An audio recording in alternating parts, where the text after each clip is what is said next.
Many kids with ADHD also struggle with anxiety, and when those two collide, the classroom can feel like a pressure cooker. The effort to stay focused, follow directions, and manage big emotions can build up fast. For some kids, that pressure spills out as frustration, avoidance, or acting out. And so in the classroom setting, that could look like some outright defiance or refusal to do some work. It could look like that kind of inattentive space cadetish behavior where you're giving the kid multiple prompts to engage, to start the work, and they just won't start. That's Dr. Kristen Carruthers, a clinical psychologist and understood expert who helps kids and families navigate moments just like this. Today, we're unpacking how ADHD and anxiety interact and why sometimes that mix can be perceived as behavior problems in the classroom. I think it's really hard for teachers to tease apart. Is this like an executive functioning ADHD issue? Is this an anxiety issue? Or is this defiance? Welcome to The Opportunity Gap, a show about how to navigate the education system. I'm your host, Julian Savager, an assistant principal with over 20 years of experience. On today's episode, we'll talk about why ADHD and anxiety often go hand in hand, how they show up in school, and what parents can do to help, both at home and in partnership with teachers. Because when we understand what's driving a child's behavior, we can respond,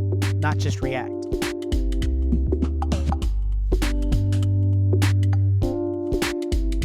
Dr. Kristen Carruthers, what's going on? How are you? Thank you for having me. I'm doing all right. How are you? Oh, I'm fantastic. I'm happier that you're back on the show with us. Let's talk about ADHD and anxiety. Can you kind of help us break down how do ADHD and anxiety often occur together? ADHD and anxiety tend to co-occur, but the research is not like super clear on what we call like the comorbidity or the coexistence of the two.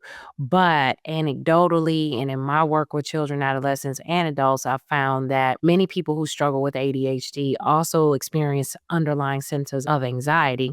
But it's hard for the people around them to be aware of the fact that they're experiencing anxiety because typically their ADHD symptoms are so loud. It's external behaviors, disorganization, trouble with planning. But we can get into like more about why they tend to co-occur or what I see in clinical practice and I think in life in general. Got it. So let's think about like a typical child that they might be experiencing both. Like they're experiencing ADHD, they're also experiencing anxiety. What might that look like in a classroom setting? So we know there's 3 presentations of ADHD. We got our inattentive presentation, hyperactive impulsive presentation, combined presentation. And for a kid who struggles with either of those presentations and anxiety, what you might find is you may assume that they're avoiding doing work because they struggle with sustained attention or concentration or they lose focus easily. But they might also avoid doing that work because they have thoughts about their ability to complete the work well or to complete the work quickly or what it means if the work isn't done right. And so in the classroom setting, that could look like some acting out behavior, some outright defiance or refusal to do some work. It could look like that kind of inattentive space cadetish behavior where you're giving the kid multiple prompts to engage, to start the work, and they just won't start. The other piece is kids may be coming to school with like exposure to high levels of stress at home. And so not only do they present with ADHD, but they've got a family system that's chaotic or that's in the midst of a transition and they're worried about food, clothing, shelter, if their parents are going to get along, if somebody's going to come home that night. And those worries can get in the way of them being able to show up fully in the classroom. And then it's even more complicated when they have problems with planning, organization, and attention. Their attention resources are being used up by the stress that they're experiencing outside. And I like that you identified how this shows up in real time. Like you just mentioned, planning, organization, attention. Those are all things that fall under executive functioning, which we know children with ADHD struggle with, right? Yep. Can you talk to us a little bit about how those challenges with executive functioning skills, how does that contribute to anxiety even more than what's already present? I think the concept that comes to mind most often when I think about this is the concept of anxious avoidance. So people who tend to experience high levels of worry tend to avoid things that they fear or that they don't think they're good at. And so the thought is, I'll escape my discomfort or the anxiety that I feel by avoiding engaging in an activity. What happens though when you have ADHD is you are already in position where you often put things off until the last minute because of poor planning, poor time management skills. And so when you find that you're only kind of on target and planning with things that you enjoy or that you're hyper focused about, and everything else is kind of like a go ahead and forget it, I can put it off until later. What you find is this feedback loop where you're lacking the motivation to do something that you need to do, maybe because it's not an area of interest, or you're not doing the thing you need to do because you have worried thoughts about what it means to get it done or whether or not you'll be able to get it done. Perfect storm, they come together. Next thing you know, it's the last minute and you're trying to get things done, but you don't do them well because your attention resources are taxed or you're super anxious about it. And I think it's really hard for teachers to tease apart. Is this like an executive functioning ADHD issue? Is this an anxiety issue? Like the kid is worried about things happening to them or around them or their abilities, like performance? Or is this defiance? And so this is where Julie and I would say we want to try to do like a functional behavior analysis to figure out like what's driving these behaviors in the classroom. And like you said, some of this is internal, and Mhm. anxiety in many cases doesn't show up externally. You can't see how somebody's feeling. All these things could be happening inside the child's head, and you have no idea. All you see is a child with their head down, Yep. or a child that might be acting out, Yep. or a child that just isn't doing the work. And so a lot of times these struggles with ADHD and anxiety, for our listeners, parents especially, sometimes they show up as behavior problems, Mhm. right? So let me ask you, Dr. Kristen, what kinds of behaviors might be misinterpreted in students with ADHD and anxiety? And I'm honing in on the word misinterpretation. I think acting out behaviors, so talking back. I also think that leaving the classroom because they've gotta go to the bathroom, or they say they've gotta go to the bathroom, Mhm. or refusal to work with other students because they may be embarrassed about their performance in comparison to others, or kind of getting involved in everybody else's business Mhm. rather than focusing on getting a task accomplished or finished. The head down is a big The one, head like putting a head down, down right? or being really honed in on a device. If the child has a Yes. Chromebook or a phone Yes. or an Apple Watch, really, Yes. like if the teacher's reporting that the child is just looking at that, I've seen a lack of eye contact. And going back to that word of misinterpretation, a lot of times those things that we label as oppositional or defiant are triggered by anxiety. Talk to us a little bit about that. What are your thoughts? Right. So if we look at what drives oppositional behavior, typically what drives oppositional behavior is a desire to have some need met and a belief that you need this need met by any means necessary, and a little bit of difficulty with perspective taking.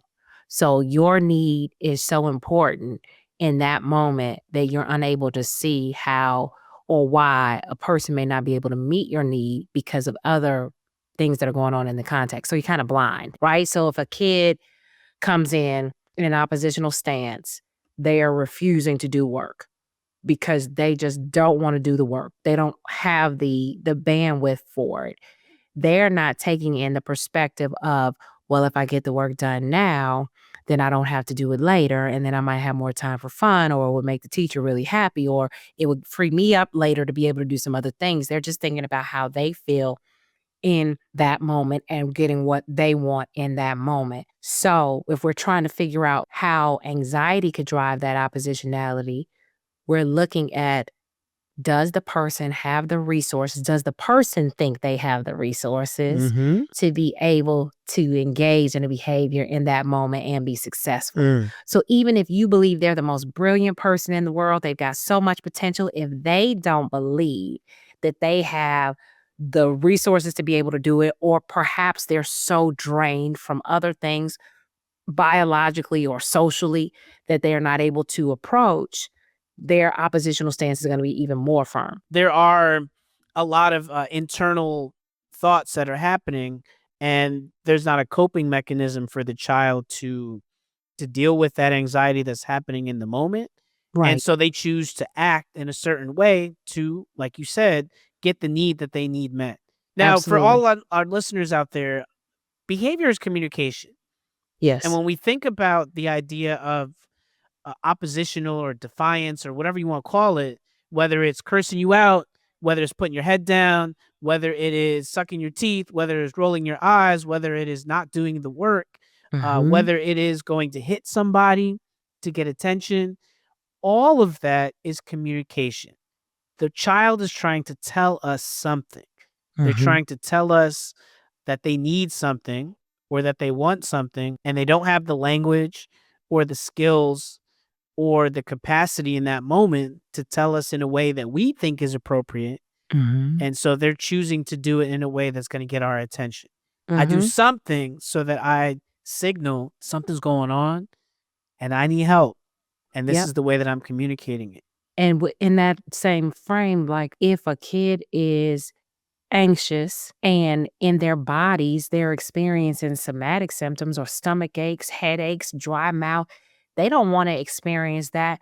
They're going to run to the bathroom. Mm-hmm. And they may legitimately be going to the bathroom because they've got a release, because they've got a stomach ache, Yeah. because they're so worried. But it could be interpreted as they're just trying to avoid doing work and they're so hyperactive and fidgety and restless that they're always leaving the classroom. But they might literally be experiencing somatic symptoms related to anxiety, going to the bathroom because that's the way that they've learned to alleviate that anxiety. For the parents listening right now, they've heard us talk about how these behaviors show up. They've heard us talk about anxiety and ADHD, how anxiety can be internal, ADHD symptoms can be external, and in Mhm. some cases, all of it becomes visible, maybe defiance. What do I do? What are some strategies that, as a parent, I can do at home to try to de-escalate Mhm. or respond when the child's anxiety is starting to drive some of this behavior that we're talking about? What are some specific strategies that a parent can do to start managing some of this anxiety and ADHD together when it's impacting behavior? I think first the parent has to have awareness that there is anxiety. Typically, as parents, parents and teachers are better reporters of externalizing behaviors, children, adolescents, better reporters of internalizing experiences. And so parents and teachers may miss the anxiety because they're focused on the hyperactivity or the fidgetiness or the restlessness or the staring off into space. And so for parents, we've got to ask questions. So give me a couple questions that I can ask when I'm at the house with my kid. Okay, like, so we start out benign. Tell me 2 things that went really well today. All right, now give me something that was disappointing for you today. And then how did you feel? Or come right out and say it. I've been really stressed out at work this week because I have this deadline and it's made me worry that maybe I'm not gonna meet the deadline. Have you had anything like that happen to you this week with school? Like, have there been things you've been feeling pressured or worried about? What about with your friends? Like, how's everybody doing? Have you been feeling okay about how you guys are getting along? Anything that's been making you question yourself? So you don't have to say anxiety, Hmm. worry, question yourself, thinking about it, getting stuck in your head, making it difficult for you to sleep at night, is waking you up in the middle of the night. When you think about it, it makes your stomach hurt. So naming those types of like symptoms rather than saying anxiety or So you're trigger. saying, like, don't necessarily use the word anxiety or trigger, but maybe replace it with worry or some of the physical symptoms that might I be think you happening? replace it with like a specific example of what it could show up as, because many times we're using these words and we don't know what they mean. So Mhm. everybody's on TikTok diagnosing themselves, everybody's on Instagram, right? All these social media platforms, we're using these words. We've got gaslighting, we've got this, we've got that, but we don't really know what the words mean. Mm. And so if we ask questions that are specific to kind of behaviors or specific to patterns of thought, then I think it can help elicit more of a response from a kid who may not know. They may not understand the term. Got it. So you're asking a whole bunch of questions. Mhm. Maybe the baby talks to you, maybe they don't, but maybe Maybe they they start don't. getting into the pattern of talking to Yeah. you a little bit. It's gonna So take the some time though. You can't just do this one time and then be like, "Well, I asked them, they said nothing." It's gotta be like, okay, we on the way to school, or you just got home, and we're gonna keep at this thing Every day. every day if you Every day. can. 5 minutes of special time, 5 minutes of conversation time. And I love that you shared, like, starting with a story about yourself.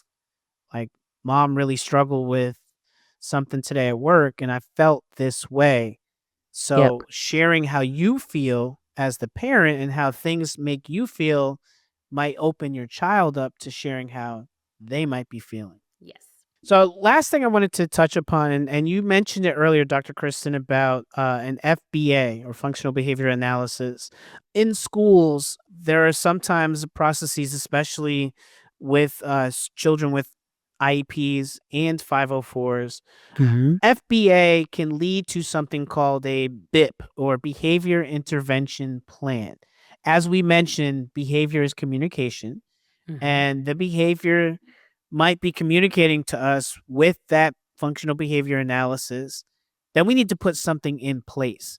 So, can you briefly tell us, one, what is a behavior intervention plan or Mhm. BIP? And secondly, how might that be tailored to kids who are experiencing ADHD and anxiety? So, a behavior intervention plan is an evidence based tool that is used to develop a treatment plan for decreasing problematic behaviors, increasing optimal behaviors.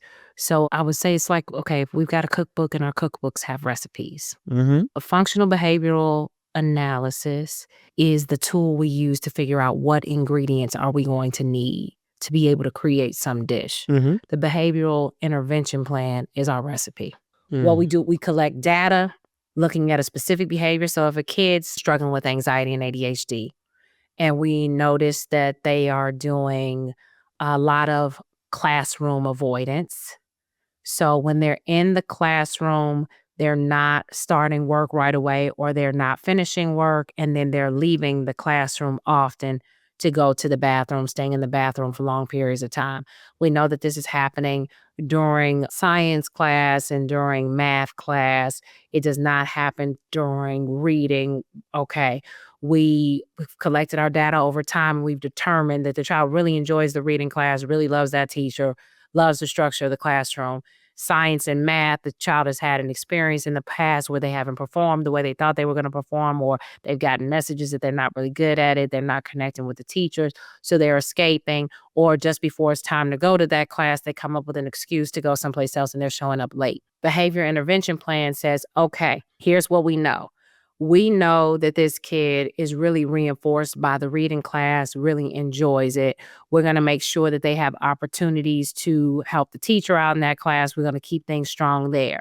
For science, what we're going to do is we're going to have that child transition to the science class with the aid of a friend that is also in the class that they can go and sit next to get started. Our step one is to increase the amount of time that they're in the classroom. And so what we're going to say is, if you are in the classroom on time and you're there for the first 15 minutes, you can take a break after 15 minutes for a 5-minute bathroom break, and then you're going to come back. We're going to allow you to take a max of 2 breaks per class for 3 weeks. And we're going to see if you're able to complete your work, how often you show up on time. Mm-hmm. When we collect our data after 3 weeks and we note how many times you've been on time, how many times you completed work on time, we can say, okay, you've met that goal. So now we're going to decrease from having you leave the classroom twice in one period to once in the period, Mm. because you've shown us that you are really getting this. You're doing a great job at staying focused in the classroom. You would also, hopefully, as part of like a behavioral intervention plan, not just have things that are structures that are set up in the classroom, but also have some check-ins with a guidance counselor that are scheduled so that the kid doesn't have to act out to be able to go to a guidance counselor. You might even have an intervention where if there is some special activity that is happening around science, that child can earn the opportunity to participate in that activity by having attendance in the class 4 out of 5 days. And so the behavior intervention plan sets up a system, like a daily report card system, where we're keeping track of the kids' on task behaviors. We determine what the behaviors are based on what the deficits were from the functional behavioral analysis. We come up with some things in the environment to kind of reinforce them, right? And we also want to kind of validate that they're having a hard time and they can do more. So that behavioral intervention plan is just our treatment plan. Like when you go to the doctor, it's our recipe. If you're making a cake, it's the things that we need to do in specific increments to be able to get this kid's behavior to change, to improve in some way. For anxiety, ADHD, the classroom isn't going to be the only place we want to see some intervention. We're going to hope that a kid is able to access some individual therapy resources to also get some additional assistance. I think you hit the nail right on the head in Thank that you. it really clarifies how a behavior intervention plan it can be spelled out. So let me tell you a story about my day today. As an administrator, I serve as LEA, or the local education advocate, at IEP meetings for 250 students. Like, I have really large caseload that I work with in my school. And today I had 6 different IEP meetings. And at one of the IEP meetings I was present at, I had a 9th grade boy, and he has ADHD and he has a reading disability, but he also has emotional support services. His 9th grade year has been really good. He started the year off great. He talked about how in 7th and 8th grade, he didn't have a lot of teachers that supported him, and that he would put his head down and he would act out and he'd get in trouble. And he's being raised up by his auntie. His aunt also said the same thing, that he really struggled in middle school, but he's doing really well in 9th grade. And so I asked him, tell me what's going on. Why are you doing so well here? And he said, well, I have a behavior plan that's really helping me. And I was like, well, tell me more about that. And he's like, well, my case manager, he and I work together, and we have a plan in place where if I did what I needed to do, then I would get to earn something that I wanted. We set a plan in place where if I did all my work and I communicated when I needed a break and I checked that off for 3 weeks, that I would get to play one of your Nintendo Switches with one of my friends. And I love Super Smash Brothers, and I'd play that during class. This is a Switch that I have. I bought some Switches that we use in the classroom for incentives. And so he earned it, and he and a bunch of his friends, they got some extra time to play Smash Brothers because he earned it based on his behavior plan. Well, this boy is really motivated by video games and by food.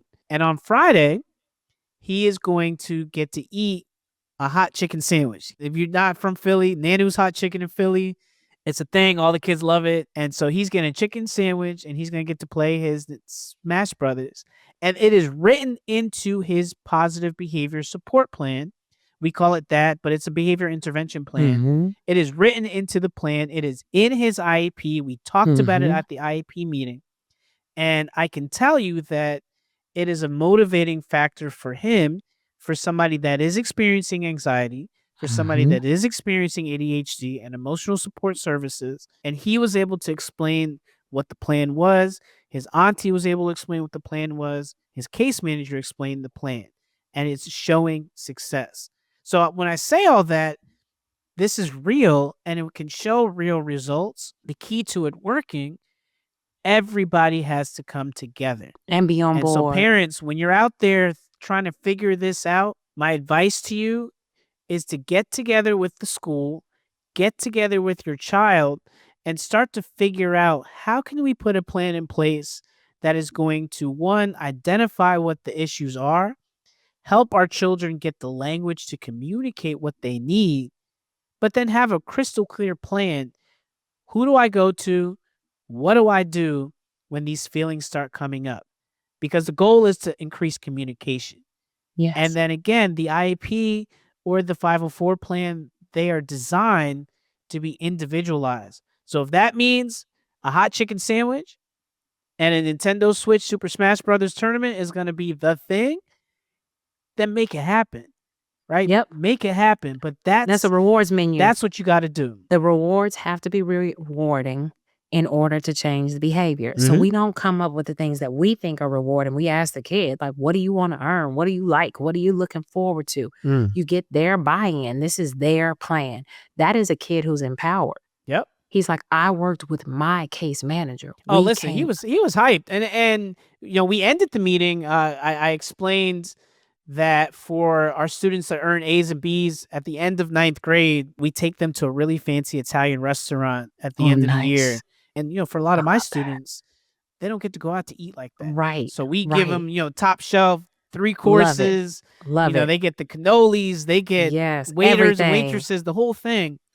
And when I told him that, his face completely changed. He's like, listen, I'm going to get those grades then. I'm going to be at that trip. But again, it's clarifying what is going to motivate our children and allowing them to be part of the process, because we need to let them communicate. Yes. Dr. Kristen, you and I could do this all day long. All day. We could chit chat all day long, but I always appreciate your expertise. I appreciate how you're able to break down really difficult concepts into bite-sized chunks for our listeners. And the feedback we get from the listeners is that it's needed and it helps them feel confident going into the meetings they have to go to support their kids. So from my show to your expertise, I just really appreciate you coming on. Thank you. And I always appreciate you having me. For you as an educator with boots on the ground and your position as a Black male educator in an inner city setting, like, you are doing so much to inspire so many people. I appreciate it. Thank you for having me. So our listeners and our viewers out there, please subscribe to The Opportunity Gap on YouTube. Please check us out on all of the different places you can find our podcast and everything that understood.org does. Until next time, OG family, we appreciate y'all. Dr. Kristen, thank you so much.